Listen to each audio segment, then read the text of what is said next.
উজ্জয়িনীতে এমন এক মন্দির আসে যেখানে বলা হয় স্বয়ং মৃত্যুও মাথা নত করে। এই সেই মহাকালের ধাম, ভারতের 12টা জ্যোতির্লিঙ্গের মধ্যে অন্যতম, কিন্তু এর রহস্য একেবারেই আলাদা। যেমন ধরুন, এখানকার সবচেয়ে বিখ্যাত আচারে কেন শ্মশানের চিতাভস্য ব্যবহার করা হয়?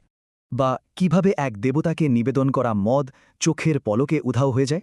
আর কেনই বা বড় বড় শাসকরা এখানে রাত কাটাতে ভয় পান? আচ্ছা, এই সব রহস্যের জট খুলতে হলে আমাদের একদম গোড়া থেকে শুরু করতে হবে। এক কিশোরের শূন্য ভক্তি দেখে শিব নিজেই জ্যোতির্লিঙ্গ রূপে প্রকট হন।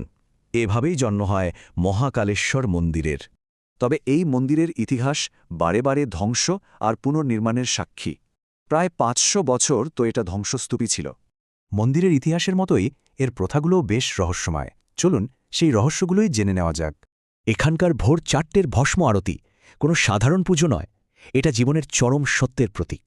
এখন গোবরের ছাই ব্যবহার হলেও শোনা যায় আসল প্রথাটা নাকি এখনও গোপনে চলে।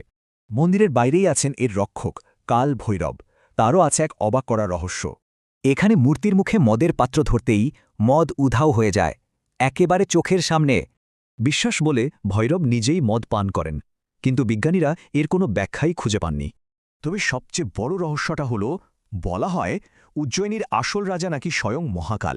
মানে উজ্জয়িনীতে দুজন রাজা থাকতে পারে না, আর ইতিহাসও যেন বারবার সেটাই প্রমাণ করেছে। যদিও সম্প্রতি মধ্যপ্রদেশের মুখ্যমন্ত্রী এই প্রথাকে চ্যালেঞ্জ করে এখানে রাত কাটান। এই কারণে বিয়ের বর অর্থাৎ একদিনের রাজাও মন্দিরের সামনে দিয়ে যেতে পারে না। আসলে মহাকাল মন্দির শুধু একটা উপাসনালয় নয়, এটা জীবন আর মৃত্যুর এক কঠিন বাস্তব। এই ঘটনাগুলো কি শুধুই বিশ্বাস, নাকি এমন কোনো সত্যি